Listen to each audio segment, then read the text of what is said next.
যে ভাষা কোনো ন্যাশনকে গঠিত করে না, সংবিধানের গণতান্ত্রিক সংস্কার করতে হবে। যে আমাদের বিল ট্রেডস নিয়ে একটি আন্তর্জাতিক পরিকল্পনা বিভিন্ন সময় থেকে চালু আছে। বাংলাদেশ একটি বহুভাষী, বহু সংস্কৃতি, বহু ধর্ম এবং বহু জাতি গোষ্ঠীর সমন্বয়ে গঠিত একটি দেশ।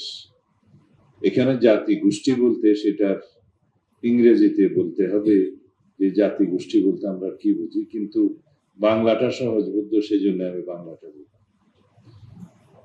পৃথিবীর প্রায় সকল দেশেই কোনো একটি নির্দিষ্ট ধর্মাবলম্বী লোক বসবাস করে না, কম বেশি বিভিন্ন ধর্মাবলম্বী লোক বসবাস করে এবং বিভিন্ন ভাষাভাষীর লোক বসবাস করে।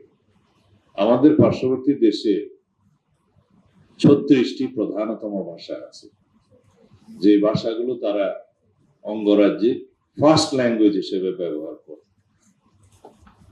তাদের স্কুলের পাঠ্য বইয়ের ফার্স্ট ল্যাঙ্গুয়েজ হিসেবে সেটা ব্যবহৃত হয়।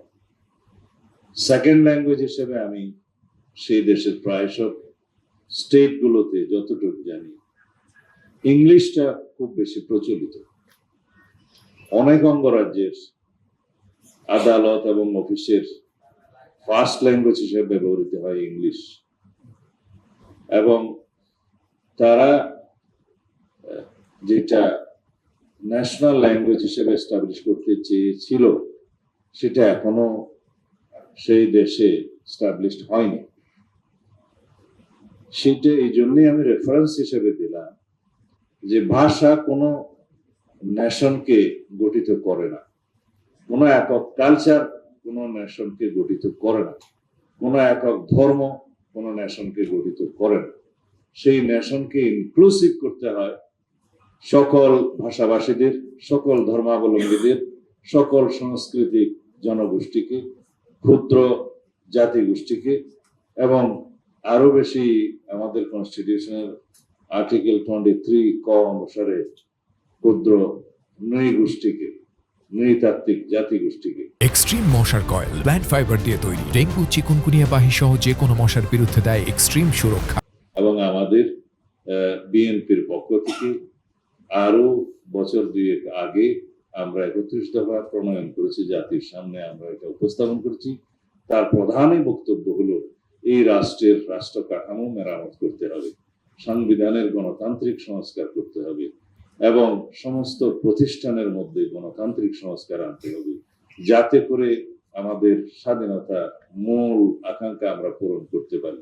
এবং সেই আকাঙ্ক্ষা হচ্ছে আমরা একটি বৈষম্যহীন শক্তিশালী গণতান্ত্রিক রাষ্ট্র নির্মাণ করতে হবে। অনেকগুলো জাতিগোষ্ঠী আছে, তারা বর্ডারের এরিয়াতে আছে, তারা তো প্লেইন ল্যান্ডে আছে। তো প্লেইন ল্যান্ডে কি আমাদের তাদেরকে পার্বত্য অঞ্চলে নয় বিদায় তাদের সেই সুযোগ সুবিধা আমরা দেবো না, যেটা আমাদের কনস্টিটিউশন স্বীকার করেছে। আমাদের কনস্টিটিউশনে যেহেতু আর্টিকেল 27-এ সমতার কথা বলেছে যে প্রত্যেক নাগরিক আইনের দৃষ্টিতে সমান, কিন্তু কেউ কেউ আইনের দৃষ্টিতে মোর equal than the every citizen. কারণ এই মোর ইকুয়ালিটি এই জন্যই দেয়া হয় যে পৃথিবীর প্রায় সব দেশে আছে যে যারা সমাজে পিছিয়ে পড়া জনগোষ্ঠী, যারা বিভিন্ন কারণে উন্নয়নের ছোঁয়া হয়তো লাগেনি, শিক্ষা দীক্ষার ছোঁয়া হয়তো লাগেনি, সেই সমস্ত জনগোষ্ঠীকে, এমনকি নারী এবং শিশুদেরকে কিছু মোর রাইটস দেয়া হয়। এই জন্যই দেয়া হয় যে তাদেরকে ইকুয়াল বানাতে হবে বাকি সিটিজেনদের সাথে এবং এগিয়ে নিয়ে আসতে হবে। সেই জন্য আমাদের এখনো পর্যন্ত কিছু কিছু আমরা সংরক্ষণ রাখি, সেটা কনস্টিটিউশনের 28-এ আছে, 29-এ আছে এবং বিভিন্ন জায়গায় আছে। জ্ঞান কম থাকলেও আমরা আগে থেকেই জানি যে আমাদের বিল ট্রেডস নিয়ে একটি আন্তর্জাতিক পরিকল্পনা বিভিন্ন সময় থেকে চালু আছে এবং সেটা অনেক পুরনো। সেই বিষয়ে আমাদেরকে সজাগ থাকতে হবে, এই জন্য যে আমরা সবাই যদি অখণ্ড বাংলাদেশে বিশ্বাস করি, আমরা সবাই যদি একই সংবিধানে বিশ্বাস করি, আমরা যদি বাংলাদেশের স্বাধীনতা, সার্বভৌমত্ব এবং ভৌগোলিক অখণ্ডতাকে বজায় রাখতে চাই, তাহলে সবাইকে আমাদের বাংলাদেশের সিটিজেন হিসেবে সেই অধিকারের মধ্যে কনস্টিটিউশনালি ধারণ করতে হবে।